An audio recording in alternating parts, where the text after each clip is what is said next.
नमस्कार। प्रियंका गांधी वाड्रा उन्होंने कहा है कि मैं इंदिरा गांधी की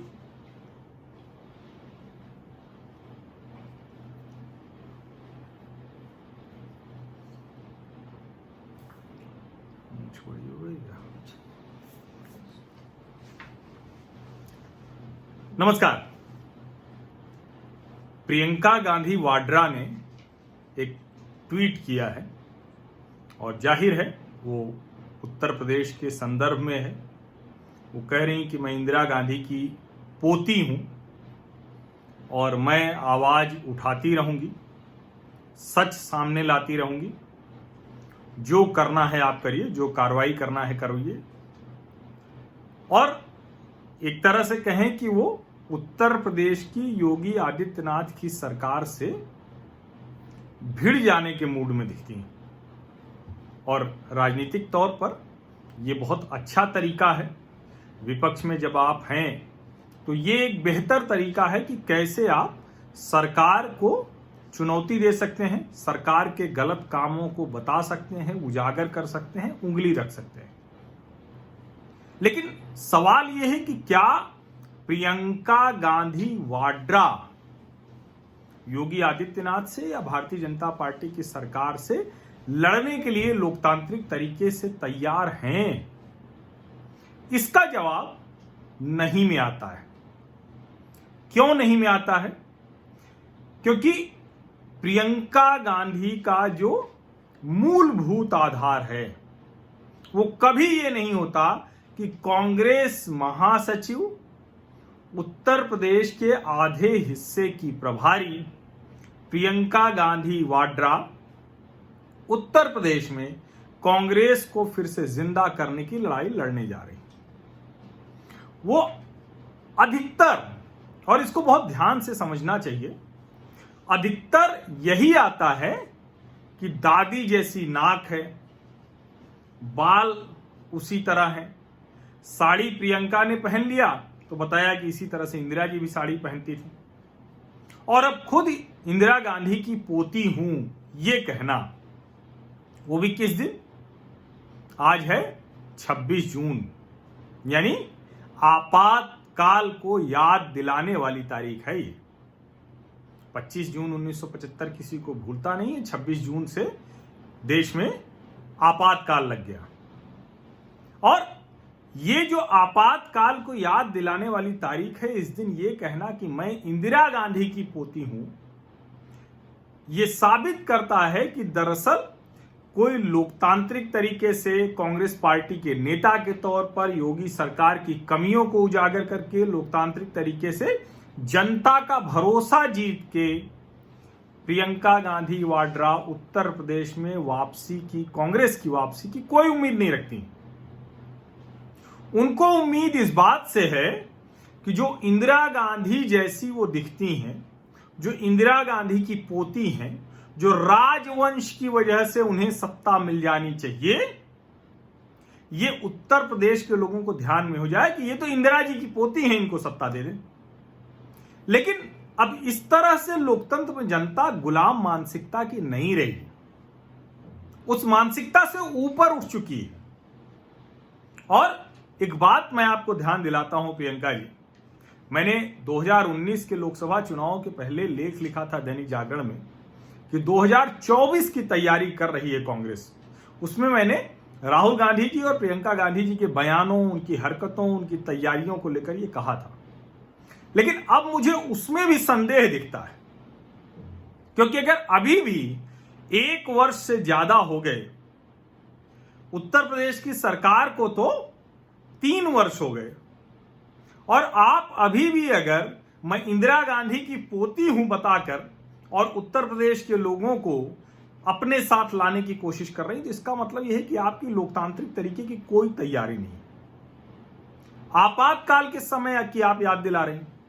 और एक बात मैं और कह दूं, बड़ा चलता है कि वंशवाद, राजनीति में सफल कौन है, बेटे का बेटा, बेटे का बेटा।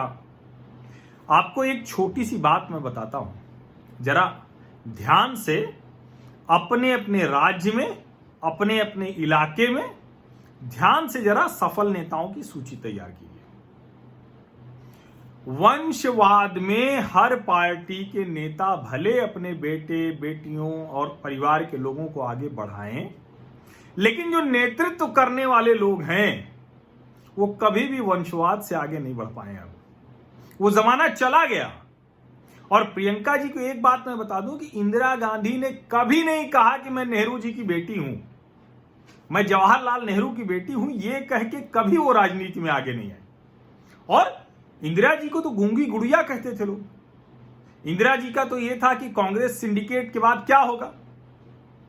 और इंदिरा गांधी को तो ये भी था कि क्या अब जब मूल कांग्रेस रही नहीं गई है तो ये इंदिरा कांग्रेस कितना आगे जाएगी।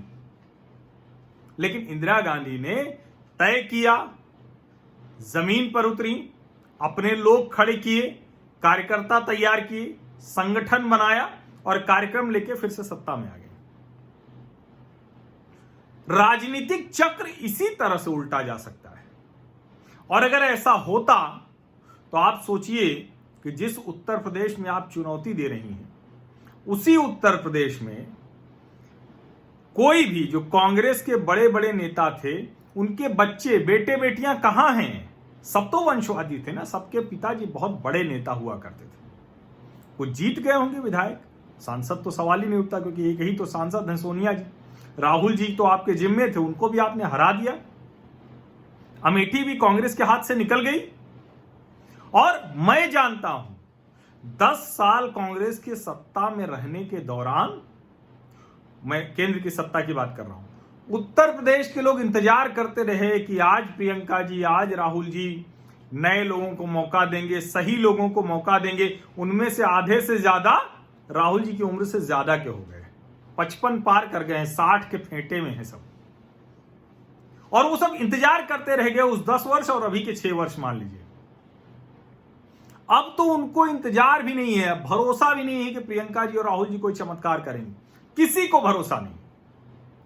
और जिस दिन प्रियंका गांधी लखनऊ गई थी और एयरपोर्ट से बाहर निकल के और मेट्रो के नीचे की सड़क पर उनका काफिला जा रहा था, जो गाड़ी से उतरना पड़ा था, फिर दूसरी एसयूवी पर बैठ गई थी, उस दिन भी मैंने कहा था कि ये भीड़ नहीं है जो उनको उत्तर प्रदेश का नेता साबित करे।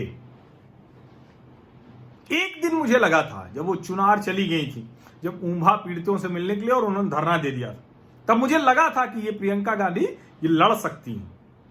लेकिन उसके बाद की जो उनकी गतिविधियां रही हैं, ट्विटर पर मैं इंदिरा गांधी की पोती हूं ये बताने से राजनीति नहीं चलती है। चिट्ठी भेज के 1000 बसों का प्रस्ताव करना और उसमें भी सही कुछ न हो पाए साबित, इससे राजनीति नहीं चलती है, वो पर्दाफाश हो जाती है। और योगी आदित्यनाथ लगातार काम बेहतर तरीके से कर रहे हैं। ऐसे में सिर्फ मैं इंदिरा गांधी की पोती हूं ये कह के आप राजनीतिक तौर पर सफल हो पाएंगे, इसमें मुझे संदेह दिखता है। अखिलेश यादव पिता मुलायम सिंह यादव का नाम लेकर एक बार मुख्यमंत्री बन गए, उसके बाद देखिए उनका क्या हाल हुआ। बिहार में तेजस्वी यादव, तेज प्रताप यादव, मीसा यादव पिता के बूते सांसद, विधायक, मंत्री बन गए, अब देखिए क्या हाल हो रहा है। और लालू प्रसाद यादव और मुलायम सिंह यादव अपने बूते राजनीति में यहां तक पहुंचे। और आज आप देश के ज्यादातर राज्यों में देख लीजिए, आप छोड़ दीजिए कुछ गिने चुने एक्सेप्शंस होंगे, एक उसमें आप नवीन पटनायक को कह सकती हैं, वरना कोई ऐसा नहीं होगा। वंशवादी राजनीति के लोग धीरे धीरे किनारे हो गए। आपके अपने अशोक गहलोत अपने से तैयार हुए नेता हैं, सचिन पायलट है वंशवादी, लेकिन वो अपने पिता राजेश पायलट के अलावा अपनी मेहनत से भी कांग्रेस में वहां तक पहुंचे। राहुल गांधी और प्रियंका गांधी क्या कर रहे हैं? ज्योतिरादित्य सिंधिया माधवराव सिंधिया के बेटे हैं, लेकिन वो अपनी ताकत से जो कर पा रहे हैं। नहीं कर पाए तो नहीं कर पाए, चुनाव हार गए। तो वंशवाद की राजनीति, मैं फलाना का बेटा हूं, मैं फलाने की बेटी हूं, मैं फलाने की पोती हूं, इससे अब राजनीति में सफलता नहीं मिलने वाली है। और आप देखिए कहीं भी, और मैं तो कहता हूं कि एक समय के बाद आप पूरे सभी राज्यों में देख लीजिए, अलग अलग वंश, एक वंश से दूसरे आते आते राजनीति बदल गई है। जिनको आप कहते हैं कि कहाँ, और बहुत जो वंशवादी लोग हैं वो भी अपने बेटे बेटियों को कितना बढ़ा पाए जरा देखिए। खुद वो बड़े नेता रहे तो उनके बेटे उस वजह से विधायक सांसद हो गए होंगे, हो सकता है कहीं कहीं मंत्री भी हो जाए, लेकिन नेतृत्व तो नहीं मिलता है। और आप तो सीधे तौर पर अब मुख्यमंत्री की कुर्सी की दावेदारी कर रहे हैं। अच्छा है कि आप भाई बहन ने मिलकर कम से कम ये भ्रम दूर कर दिया है, केंद्र और राज्य वाला। तो अच्छा है कि राहुल गांधी प्रधानमंत्री बनना चाहते हैं, आप मुख्यमंत्री बनना चाहते हैं। अब पहला मुकाबला आपका ही अभी पहले होने वाला है, तो अब देखिए कि आप क्या करने वाली हैं। लेकिन उसके लिए ट्विटर से उतर आइए, जमीन पर अपने लोगों को तैयार कीजिए। वो लोग जो 15 साल से इंतजार करते करते अब 60 के फेंटे में पहुंच गए, उनमें से भी कुछ लोगों को छांट लीजिए, और नहीं तो जो दूसरे लोग हैं, यानी जो बाद की पीढ़ी है, जो 40 वर्ष वाले या उसके आसपास वाले हैं, उनको तैयार कीजिए। जमीन पर जनता के बीच जाइए, कुछ कार्यक्रम लेके जाइए, क्योंकि लड़ाई अब आपकी कठिन है। इतनी आसान लड़ाई नहीं है कि आप कहेंगे कि मैं इंदिरा गांधी की पोती हूं और सब जनता आपके पीछे चल देगी। इंदिरा गांधी वाले तो ज्यादातर चले गए, अब तो वो है नहीं। तो उनसे कनेक्ट कीजिए जो लोग हैं। और इंदिरा गांधी कभी भी मैं जवाहरलाल नेहरू की बेटी हूं ये कहकर लड़ाई नहीं लड़ी थी उन्होंने, वो अपनी ताकत पर लड़ी थी। इसलिए अपनी ताकत पर लड़ने की कोशिश कीजिए, तब तो राजनीति में सफलता हो सकती है, तब तो लोग आपके पीछे आ सकते हैं। वरना आप इसी तरह ट्विटर पर नारा लगाते रहिए, मैं इंदिरा गांधी की पोती हूं, कुछ लाइक्स और रिट्वीट आपको भले मिल जाए, राजनीति का आधार मिलने से रहा। आप लोग इस तरह की राजनीतिक बातचीत, विश्लेषण ज्यादा से ज्यादा सुनना चाहते हैं तो मेरे चैनल को सब्सक्राइब जरूर कर लीजिए, नोटिफिकेशन वाली घंटी दबा दीजिए। बस इतना ही आग्रह है आप लोगों से। बहुत बहुत धन्यवाद।